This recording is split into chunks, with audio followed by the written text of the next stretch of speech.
Bonjour à nos chers élèves. Je me présente, Sami Lakhadr, professeur de mathématiques au lycée pilote Mazawit. C'est un extrait du bac.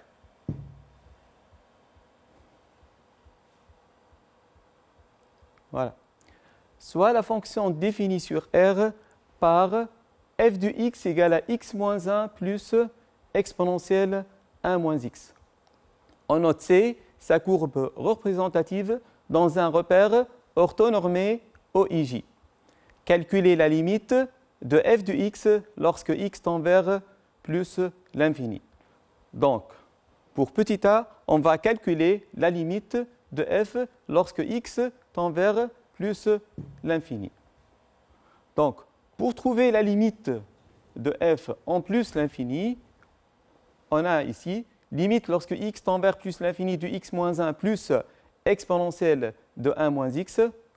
On n'a pas vu dans le cours la limite de exponentielle 1 moins x lorsque x tend vers plus l'infini. Donc, il faut toujours se ramener à une limite d'une fonction usuelle, vue dans le cours.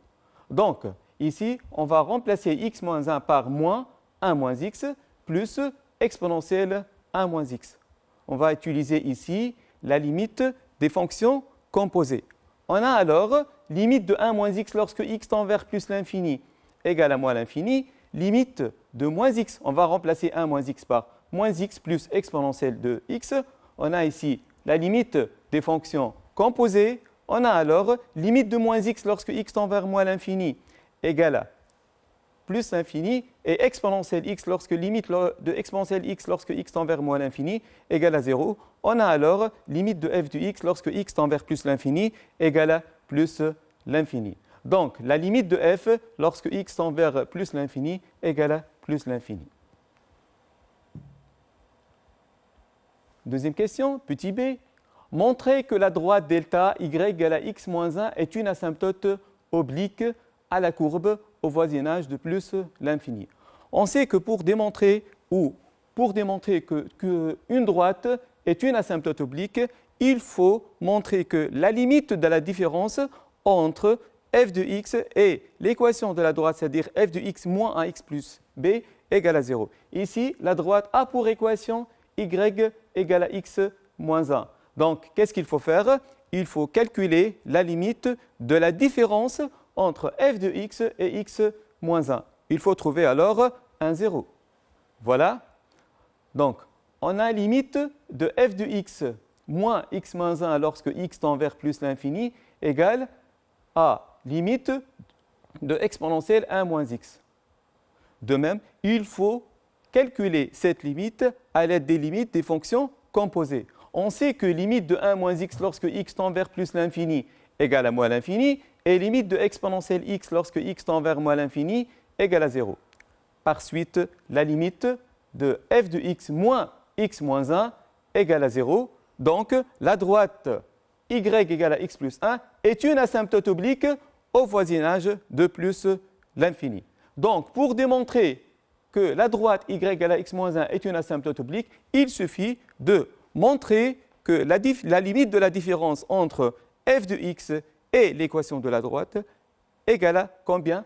Égale à 0. Question petit c. Montrer que la limite de f au moins l'infini égale à plus l'infini et calculer limite de f de x sur x. Donc, on veut démontrer, ici, on va étudier les branches infinies de la courbe au voisinage de moins l'infini. On sait qu'au voisinage de plus l'infini, la courbe admet une asymptote oblique.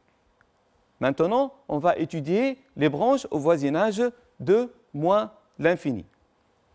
Donc, on va calculer la limite de f en moins l'infini. Voilà. Donc, limite de f en moins l'infini, c'est limite lorsque x tend vers moins l'infini de x moins 1 plus exponentielle 1 moins x égale. Donc, avec la même manière, on va utiliser la limite des fonctions composées. Donc, on a ici limite de 1 moins x lorsque x tend vers moins l'infini égale à plus l'infini. On a alors limite de moins x plus exponentielle x c'est la fonction ici, la composée entre la fonction x associée moins x plus exponentielle x avec x associé 1 moins x. Donc ici, il faut mettre x en facteur, donc parce qu'ici on a forme indéterminée, donc on a ici moins l'infini et ici plus l'infini, donc il faut mettre x en facteur, on va avoir x facteur exponentielle x sur x moins 1. On sait que exponentielle x sur x au voisinage de plus l'infini égale à plus l'infini, la limite de x égale à plus l'infini, le produit entre la limite de x et la limite de exponentielle x sur x moins 1 nous donne plus l'infini. Par suite, la limite de f en moins l'infini égale à plus l'infini. Donc, pour étudier les branches infinies, il est nécessaire d'avoir la limite de f de x sur x, puis on peut interpréter graphiquement d'après le résultat trouvé.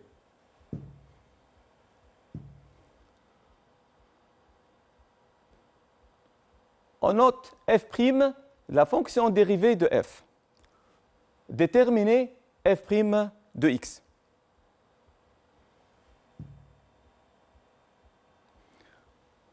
La fonction f définie par x associé f de x égale à x moins 1 plus exponentielle 1 moins x.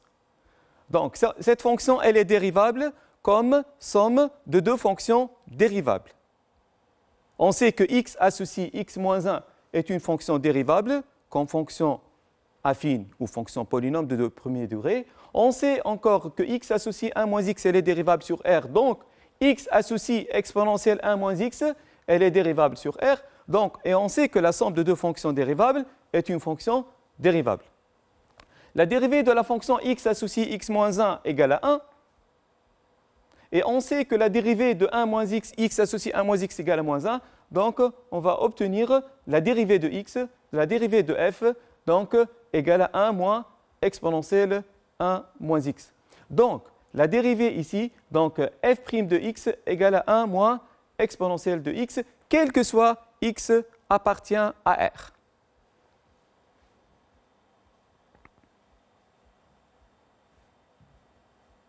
Question petit b.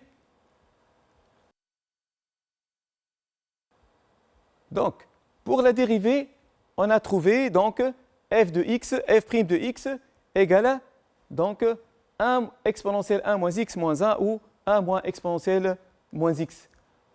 Voilà. Voilà. f' de x égale à 1 moins exponentielle 1 moins x. Donc, pour étudier les variations de la fonction f, il faut déterminer le signe de la dérivée. Donc, pour déterminer le signe de la dérivée, il faut chercher le signe de 1 moins exponentielle 1 moins x. Et c'est l'objectif de question B. Donc, montrer que exponentielle 1 moins x inférieur à 1 pour tout x supérieur à 1 et exponentielle 1 moins x supérieur à 1 pour tout x inférieur ou égal à 1. Donc, pour démontrer ça, voilà. C'est une inéquation. Il faut résoudre toujours une inéquation par l'équivalence. Toujours, il faut résoudre une inéquation par l'équivalence. On a ici x supérieur ou égal à 1 signifie, donc tout d'abord, ce n'est pas résoudre une équation ici, donc il faut montrer l'inéquation exponentielle 1 moins x inférieur ou égal à 1. On a x supérieur ou égal à 1 signifie 1 moins x négatif, signifie exponentielle de 1 moins x inférieur à exponentielle 0 parce que x associé exponentielle x, c'est une fonction strictement croissante. On sait que toute fonction strictement, si on a une fonction strictement croissante, si a inférieur à b, on a f de a inférieur à f de b. Donc, on a 1 moins x inférieur à 0. La fonction exponentielle est une fonction strictement croissante. Donc, on peut appliquer l'exponentielle. On a alors exponentielle 1 moins x, elle est inférieure ou égale à exponentielle 0, signifie, on sait que exponentielle 0 égale à 1, donc signifie exponentielle 1 moins x inférieur ou égal à 1. Quel que soit x appartient à 1 plus l'infini. Donc, la première partie, ça y est. Donc, on a x, si x appartient à 1 plus l'infini, on a exponentielle 1 moins x, elle est toujours inférieure ou égale à 1. De même, on montre que si x inférieur ou égal à 1, on a exponentielle 1 moins x, elle est supérieure ou égale à 1. Donc, ici x inférieur ou égal à 1 signifie 1 moins x, elle est supérieure ou égale à 0, car 1 supérieur à x, signifie donc exponentielle de 1 moins x supérieure à exponentielle 0, car la fonction exponentielle, elle est une fonction strictement croissante. Par suite, exponentielle 1 moins x, elle est supérieure ou égale à 1 pour tout x inférieur ou égal à 1. Donc, on a trouvé ici le signe de la dérivée. Donc, si x supérieur à 1, on a exponentielle 1 moins x, elle est inférieure à 1. Et si x inférieur à 1, exponentielle 1 moins x, elle est supérieure ou égale à 1. Donc, on sait que la dérivée f' de x égale à 1 moins exponentielle 1 moins x. Donc, il faut comparer 1 avec exponentielle 1 moins x. Voilà. Donc, on a trouvé alors que exponentielle 1 moins x, elle est inférieure à 1 pour x supérieur à 1, et exponentielle 1 moins x, elle est supérieure à 1 pour x appartient à moins l'infini 1.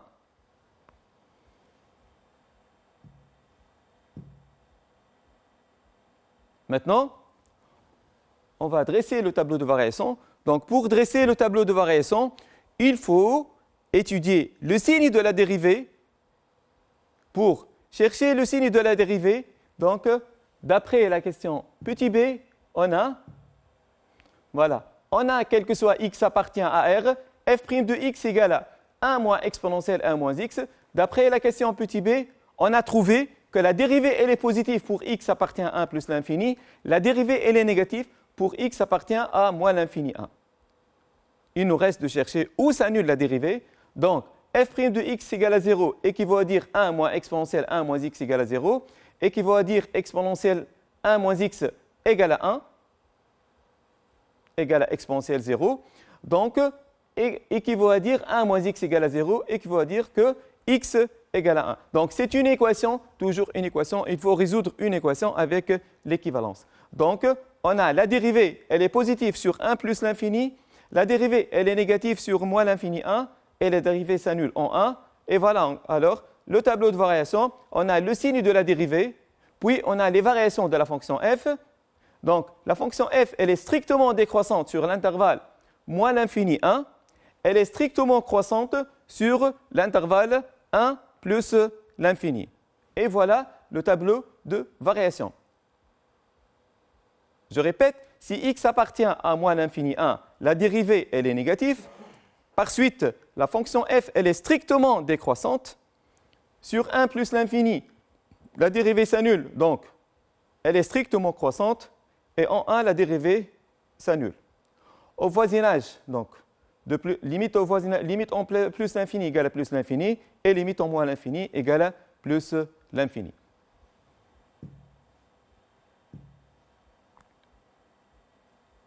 On va tracer la droite delta, qui est l'asymptote de la fonction de la courbe, et la courbe. Voilà.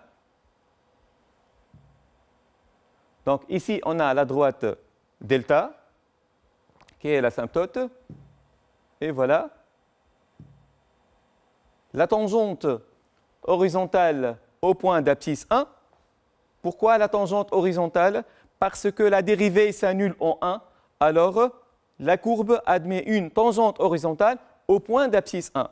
Donc, au point d'abscisse 1, c'est-à-dire au point 1, f de 1. On sait que f de 1 égale à 1, donc au point 1, f de 1, on a une tangente horizontale. Et voilà la courbe. La courbe, on sait que la fonction f, la courbe de la fonction f admet une branche parabolique de direction OJ au voisinage de plus l'infini. On a trouvé que limite de f de x sur x égale à moins l'infini. Et on sait que limite de f de x moins 1, on a trouvé égale à 0. Donc c'est une asymptote oblique. Donc la courbe, elle est décroissante, puis elle est strictement croissante. Une autre chose, l'intersection avec l'axe des ordonnées, on peut trouver ça à l'aide de, il suffit de calculer f de 0. f de 0 à peu près 1,7, c'est exactement e moins 1, c'est à peu près 1,7. Et voilà, ici, on a f de 0. Voilà. Donc, et voilà la courbe.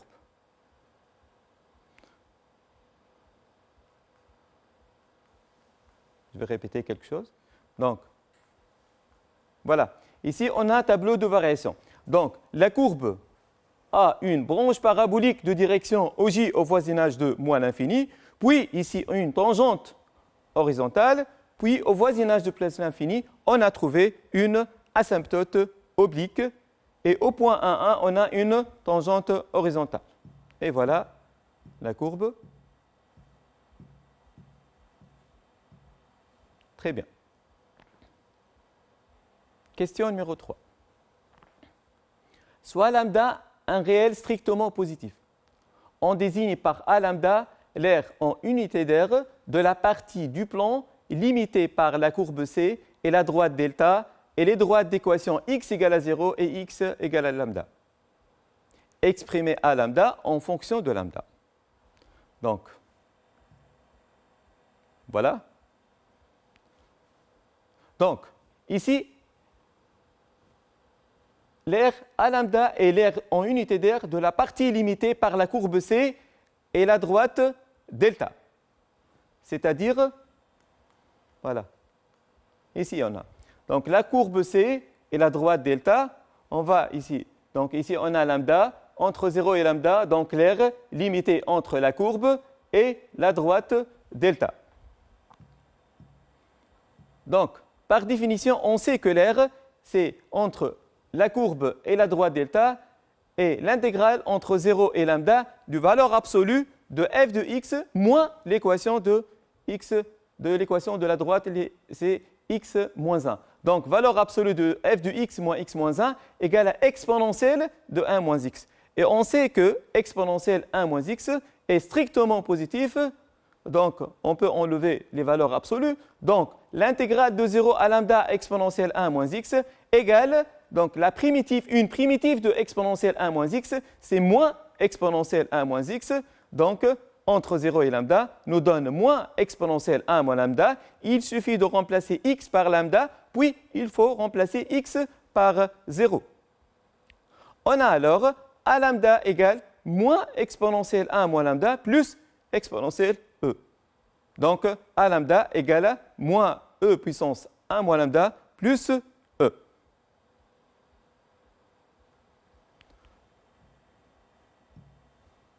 Calculer la limite de a lambda pour lambda tend vers plus l'infini. Voilà. Limite de a lambda lorsque lambda tend vers plus l'infini nous donne limite lorsque lambda tend vers plus l'infini de e moins e puissance 1 moins lambda.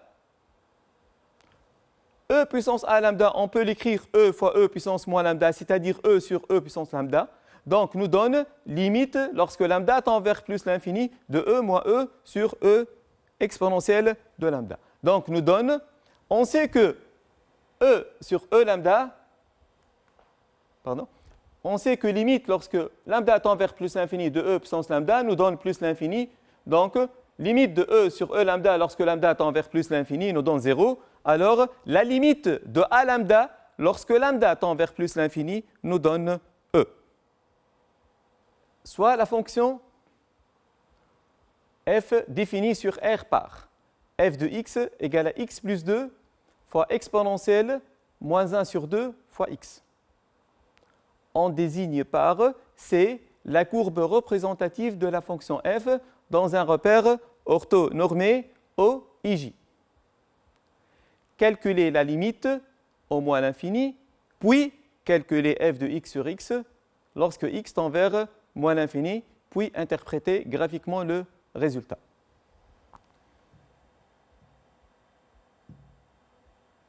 Voilà, question numéro 1. Petit a, limite en moins l'infini de f de x. Qu'est-ce qu'on remarque ici? Limite de f en moins l'infini nous donne limite lorsque x tend vers moins l'infini, x plus 2 fois exponentielle moins 1 demi de x. C'est la limite de deux fonctions. On cherche limite de exponentielle moins 1 demi x tout d'abord, à l'aide du théorème des limites des fonctions composées. On a limite de moins 1 demi de x lorsque x tend vers moins l'infini nous donne plus l'infini. Limite de exponentielle x lorsque x tend vers plus l'infini égale à plus l'infini. On a alors limite lorsque x tend vers moins l'infini de exponentielle moins 1 demi x égale à, bien sûr, à plus l'infini. En plus, limite de x plus 2 lorsque x tend vers moins l'infini nous donne moins l'infini. On a alors limite du produit, donc limite x tend vers moins l'infini de x plus 2 fois exponentielle moins 1 demi x égale à combien? Égale à moins l'infini, vu que la fonction limite de exponentielle moins 1 demi x au moins l'infini nous donne plus l'infini, et limite de x plus 2 lorsque x tend vers moins l'infini égale à moins l'infini, donc le produit tend vers moins l'infini. Donc la limite de f égale à moins l'infini, donc il faut chercher alors limite de f de x sur x. Pourquoi? Pour étudier les branches infinies au voisinage de moins l'infini. Donc maintenant, on va calculer la limite de f de x sur x lorsque x tend vers plus l'infini, moins l'infini, et interpréter graphiquement le résultat. Voilà.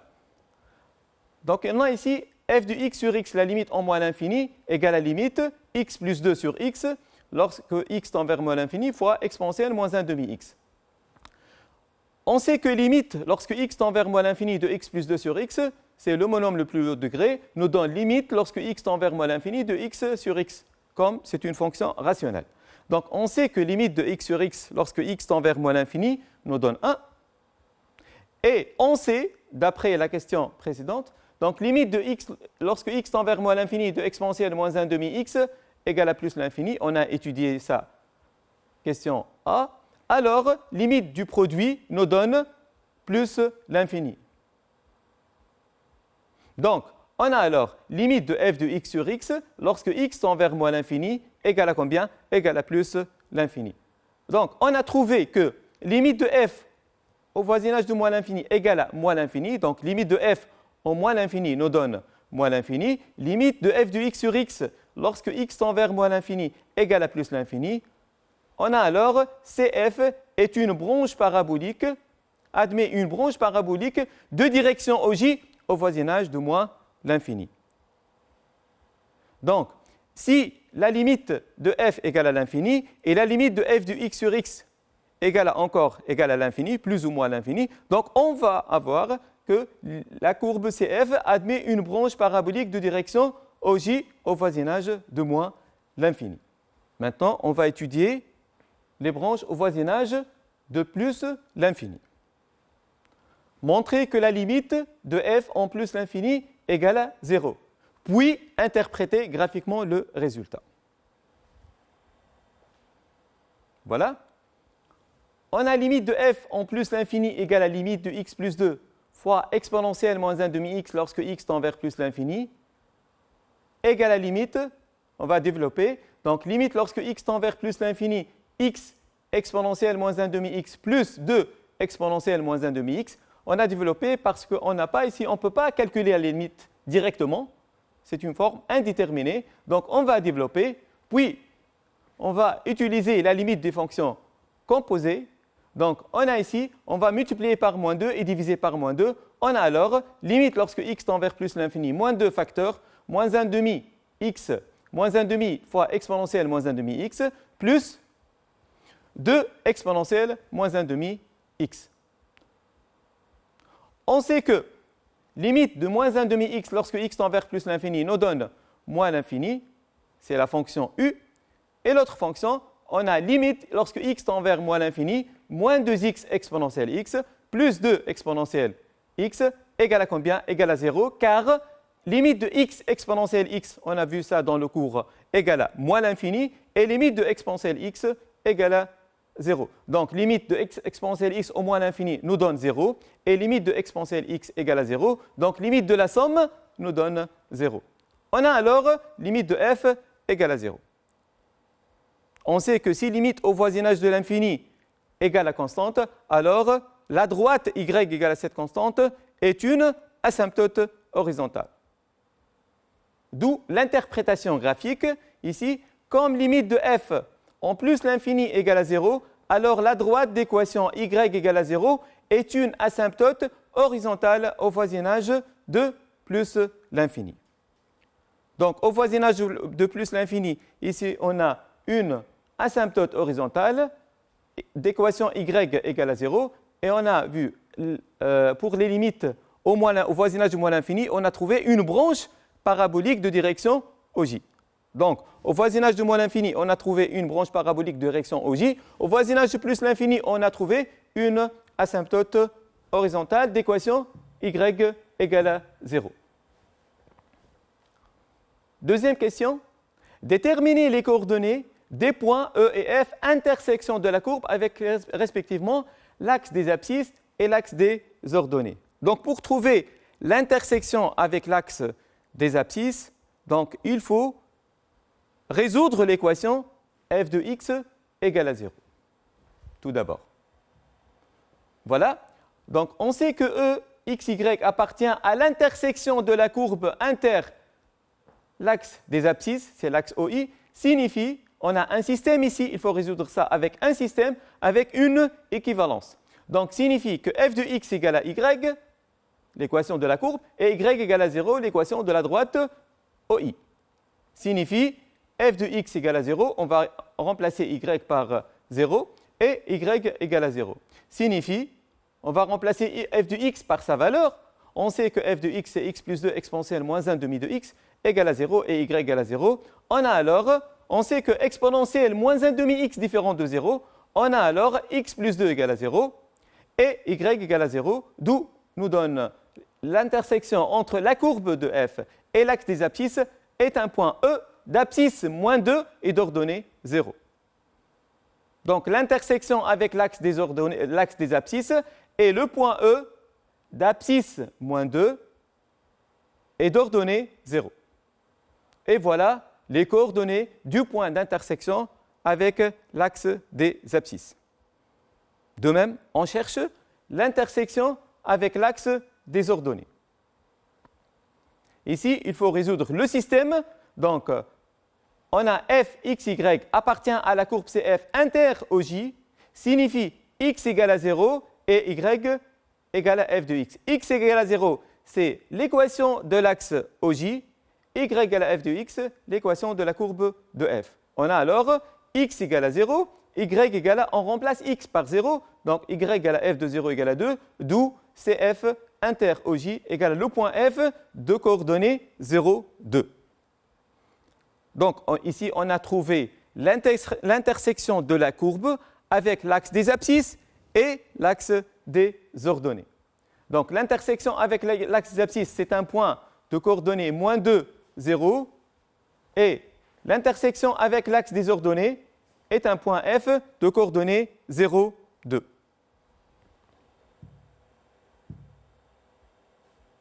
Troisième question. Petit a, dresser le tableau de variation. Donc, pour dresser le tableau de variation, qu'est-ce qu'il faut faire? Il faut calculer la limite, la dérivée, et étudier le signe de la dérivée. On a essayé de calculer la limite pour les premières questions.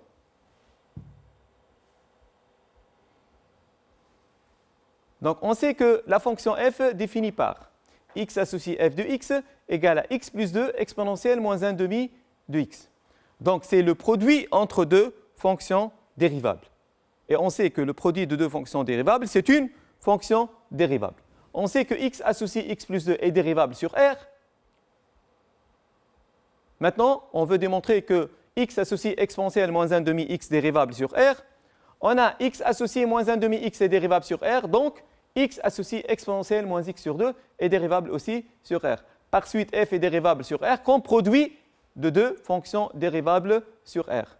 Et pour tout réel x, on sait que la dérivée de la composée de deux fonctions, la dérivée du produit de deux fonctions, f fois g nous donne f'g plus g'f. On a ici f' de x nous donne 1, c'est la dérivée de la fonction x associée x plus 2, fois exponentielle moins 1 demi x, plus x plus 2 fois la dérivée de x associée exponentielle moins 1 demi de x. On sait que la dérivée de la fonction exponentielle f, c'est f' exponentielle f. Et voilà, la dérivée de x associé moins 1 demi x, c'est moins 1 demi. On a alors f' de x égale 1 fois exponentielle moins 1 demi de x plus 2 fois moins 1 demi de x exponentielle moins 1 demi de x. On peut mettre exponentielle moins 1 demi de x en facteur. On a alors 1 moins 1 demi de x moins 1 fois exponentielle moins 1 demi de x, d'où f' de x égale moins 1 demi de x fois exponentielle moins 1 demi de x. Maintenant, il faut étudier le signe de la dérivée. Je répète, f' de x égale à moins 1 demi de x fois exponentielle moins 1 demi de x. Le signe de f' de x dépend de quoi? Dépend du signe de moins 1 demi de x. Pourquoi? Parce qu'on sait que exponentielle de moins 1 demi de x, elle est toujours strictement positive. Quel que soit x, ça appartient à R. Alors, le signe de f' de x dépend du signe de moins 1 demi de x. Et le signe de moins 1 demi de x, on sait ça d'après première année secondaire, le signe de ax plus b, donc signe de a et signe de l'opposé de a, et s'annule. Ici, on sait que a c'est moins 1 demi, la dérivée s'annule en 0. Ici, on a f' de x, elle est positive sur moins l'infini 0, c'est le signe de l'opposé de moins 1 demi. Et elle est négative sur 0 plus l'infini, c'est le signe de moins 1 demi. Donc ici, le tableau de variation alors contient la dérivée, le signe de la dérivée, les variations et le domaine de définition qui est moins l'infini 0. On a alors la dérivée, elle est positive sur moins l'infini 0 et négative sur 0 plus l'infini. Et s'annule en 0, donc elle est strictement croissante, puis elle est strictement décroissante. La limite en moins l'infini égale à moins l'infini, limite en plus l'infini, on a calculé ça, égale à 0, et f de 0 égale à 2. On sait que le point d'abscisse 0 est d'ordonnée 2. En ce point, la courbe admet une tangente horizontale. Et au voisinage plus l'infini, la courbe admet une asymptote horizontale encore. Et au voisinage de moins l'infini, on a une branche parabolique. Maintenant, petit b, montrer que la courbe C admet un point d'inflexion K dont on déterminera les coordonnées. C'est quoi un point d'inflexion? Dans le cours, on a une définition. Donc, on a le point K est un point d'inflexion si la courbe traverse sa tangente. Traverse sa tangente, c'est-à-dire la courbe, elle est en dessous, puis elle est au-dessus, ou l'inverse. Et pour trouver le point ou l'abscisse du point d'inflexion, on a vu dans le cours, il faut calculer la dérivée seconde, puis il faut déterminer le signe de la dérivée seconde. On a K d'abscisse A d'ordonnée f de A est un point d'inflexion si la dérivée seconde s'annule en A en changeant de signe. Donc, qu'est-ce qu'il faut chercher ici? Il faut calculer la dérivée seconde de la fonction f, puis étudier le signe de la dérivée seconde.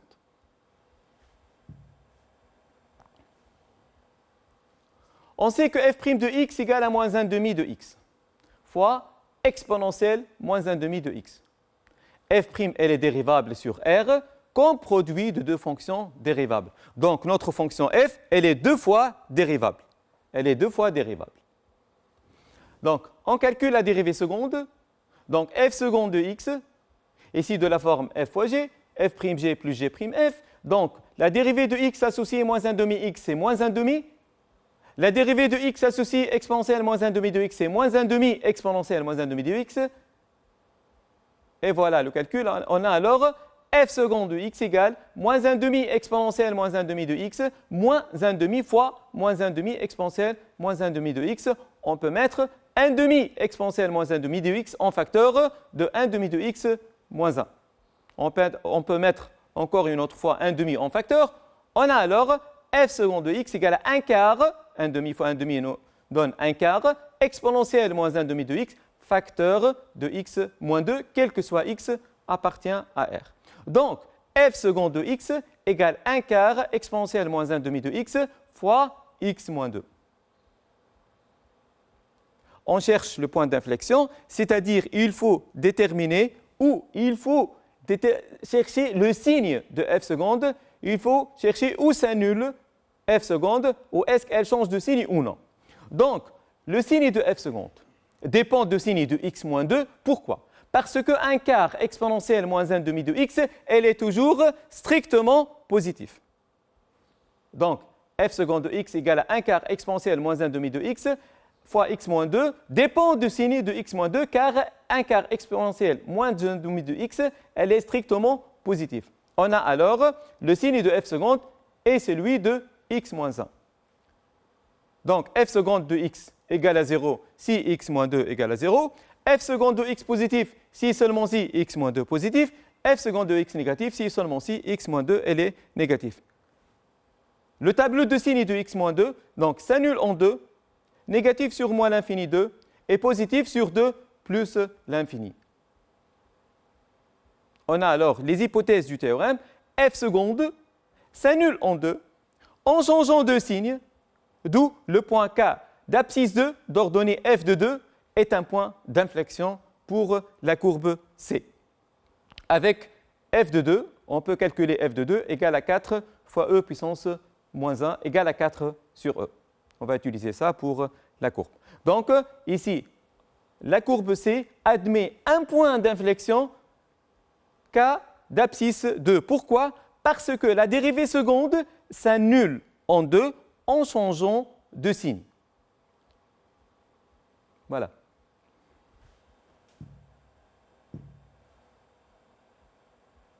On va tracer la courbe maintenant.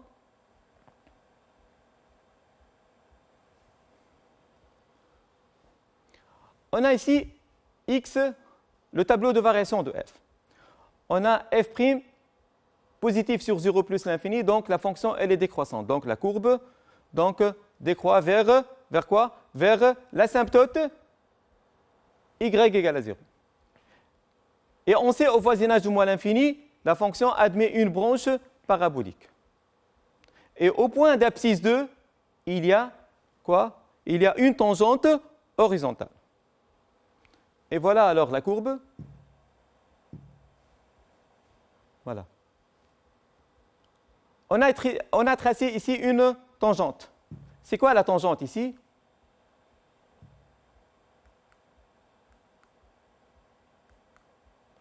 La tangente à la courbe, c'est la tangente au point d'abscisse K. Donc, il suffit de chercher f' de 2 et tracer la tangente.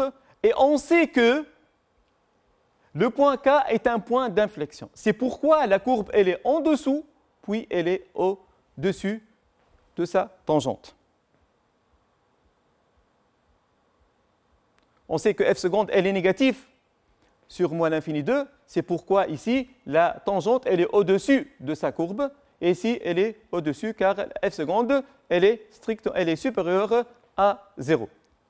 Donc ici, il y a un changement de concavité au point d'abscisse K parce que au point d'abscisse K, la courbe admet un point d'inflexion.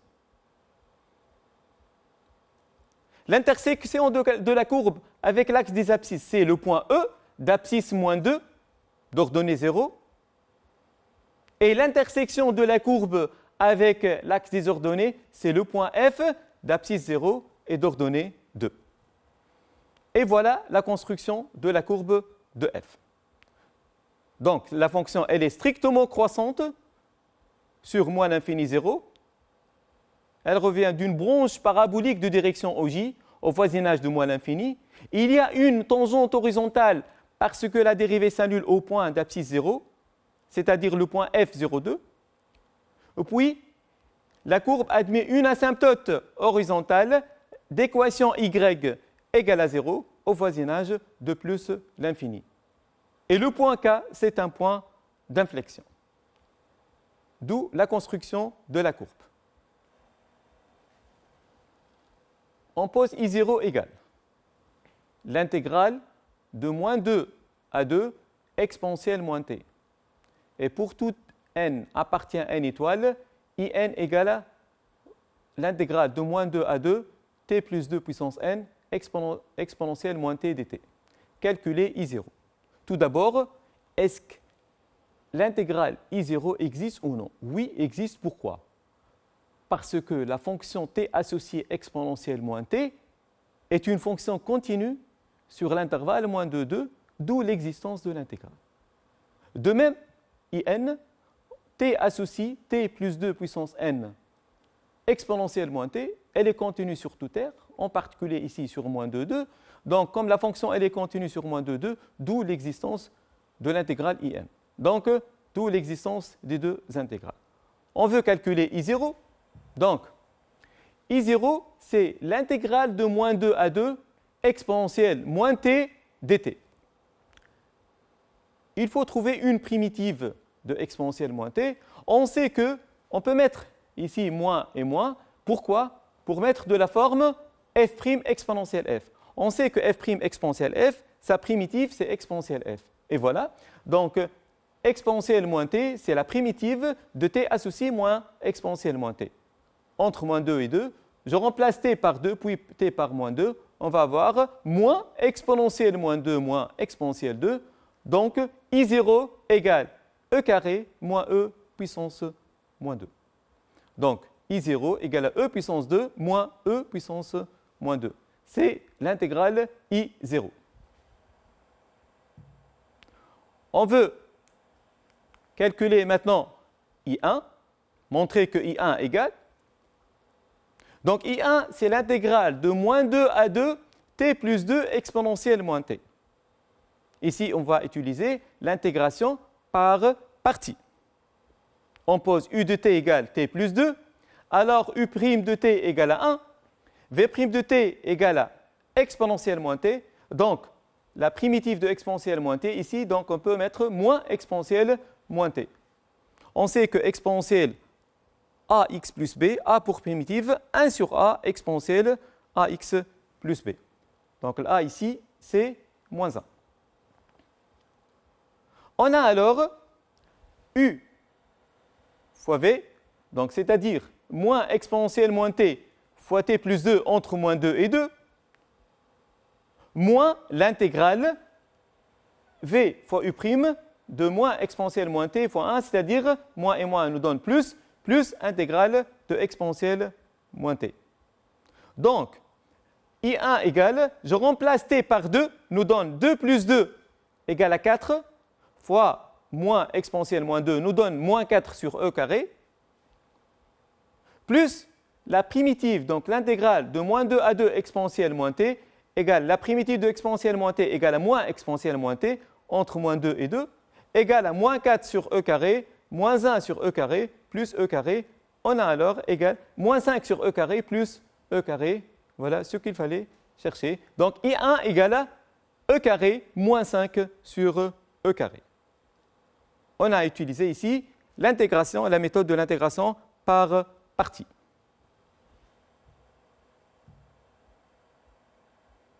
Une autre fois, une intégration par partie, montrer que pour tout entier naturel non nul, in plus 1 égale à n plus 1 fois in moins 4 à la puissance n plus 1 sur e carré.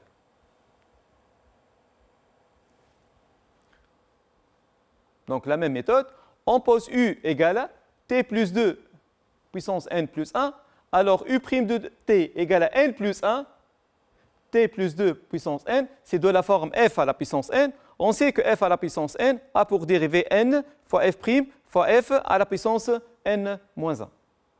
Ici, on a n plus 1 devient n. Donc, v' de t égale à exponentielle t, donc v de t égale à moins exponentielle moins t, la primitive de exponentielle t. Donc, en appliquant la formule d'intégration par partie, on a alors in plus 1 égale produit t plus 2 puissance n plus 1 fois moins exponentielle moins t entre moins 2 et 2, moins l'intégrale n plus 1 moins moins nous donne plus, intégrale t plus 2 à la puissance n exponentielle moins t. Et voilà, donc le résultat, ainsi on a in plus 1 égale moins 4. On va remplacer t par 2 nous donne 2 plus 2, 4, moins 4 à la puissance n plus 1 sur e carré, plus n plus 1, et l'intégrale, c'est égal à in. Cette intégrale égale à in. Donc, in plus 1 égale à moins 4 à la puissance n plus 1 sur e carré, plus n plus 1 fois in. D'où le résultat.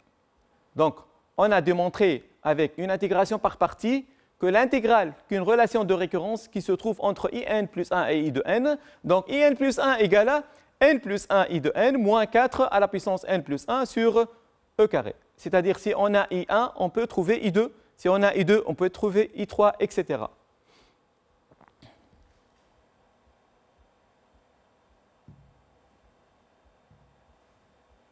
Déduire i2. Donc, on sait ici, d'après ce qui précède, que in plus 1 égale à moins 4 à la puissance n plus 1 sur e carré, plus n plus 1 i de n. Pour trouver i2, qu'est-ce qu'il faut faire? Il suffit de remplacer n par 1. On peut remplacer n par 1 car cette formule est applicable quel que soit n appartient à n étoile, c'est-à-dire à partir de n égale à 1. Donc i2 égale à combien alors? Si je remplace n par 1, nous donne 1 plus 1 nous donne 2, égale à moins 4 à la puissance 1 plus 1 nous donne 2, nous donne moins 4 à la puissance 2 sur e carré, plus 1 plus 1 fois I1. On a trouvé I1 dans la question petit a, donc on peut déduire alors I2. Voilà alors, pour n égale à 1, on a I2 égale moins 4 au carré, on a remplacé n par 1, moins 4 au carré sur e carré, plus 2 I1. On sait que I1 égale à e carré moins 5, d'après la question petit b, que I1 égale à e carré moins 5 sur e carré. On a alors I carré, I2 égale à moins 16 sur e carré, plus 2, 4 au carré égale à 16, sur e carré, plus 2, facteur, on sait que I1 égale à e carré, moins 5 sur e carré. Donc, I2 égale à combien? Moins 26 sur e carré. Donc ici, moins 16, ici, moins 10 nous donne moins 26 sur e carré, plus 2e carré. Donc, on a trouvé I2 à partir de I1. On peut trouver I3, on peut trouver I4, etc. à l'aide de la relation de récurrence qui se trouve entre la suite I de n plus 1 et I de n. Entre le terme I de n plus 1 et I de n.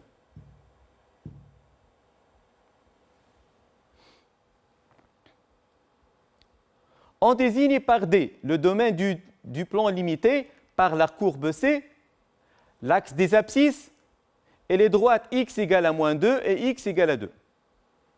Je répète, on désigne par D le domaine du plan limité par la courbe C, l'axe des abscisses et les droites x égale à moins 2 et x égale à 2. Assurer le domaine D. On va assurer le domaine D. Et voilà. Ici, on a la courbe de f. X égale à moins 2, x égale à 2. La courbe C est ici l'axe des abscisses. Donc, ici, le domaine assuré. Donc, des domaines du plan limité par la courbe C, l'axe des abscisses et les droites x égale à 1 et x égale à 2. Et voilà.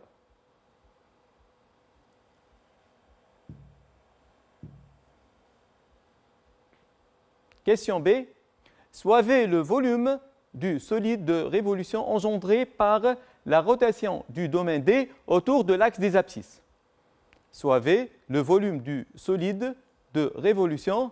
Donc, on va tourner cette partie autour de l'axe des abscisses. On va trouver un solide. Donc, on va chercher le volume du solide. Donc, soit V le volume du solide de révolution engendré par la rotation de D autour de l'axe des abscisses, calculé V. Voilà le solide. Donc, on sait que le volume du solide est défini par l'intégrale de moins 2 à 2 f de x au carré fois pi dx. mais il y a des conditions. Il faut que f soit contenu sur l'intervalle moins 2, 2. Et on a ça. On sait que f elle est contenue sur moins 2, 2. On sait aussi que f elle est positive sur l'intervalle moins 2, 2. Donc on peut chercher le volume V égale à pi intégrale de moins 2 à 2 f de x au carré dx. On remplace f de x par sa valeur. Donc nous donne pi intégrale de moins 2 à 2 x plus 2 au carré exponentielle moins x dx. On remarque ici que l'intégrale de moins 2 à 2 x plus 2 au carré exponentielle moins x dx égale à I2. Et on a calculé tout d'abord I2. Donc, on peut remplacer alors I2 par sa valeur. Alors, le volume du parti, donc le volume du solide de révolution engendrée par la rotation de D autour de l'axe des abscisses est égal pi intégrale de moins 2 à 2 f de x au carré dx égale à pi intégrale de moins 2 à 2 x plus 2 au carré exponentielle moins x dx. Et cette valeur est I2. On peut remplacer I2 par sa valeur. Alors on a V égale à pi fois I2 égale à pi facteur de E carré moins 26 sur E carré. Et voilà le volume du solide engendré par la rotation du domaine D. Bon travail et merci beaucoup nos chers élèves.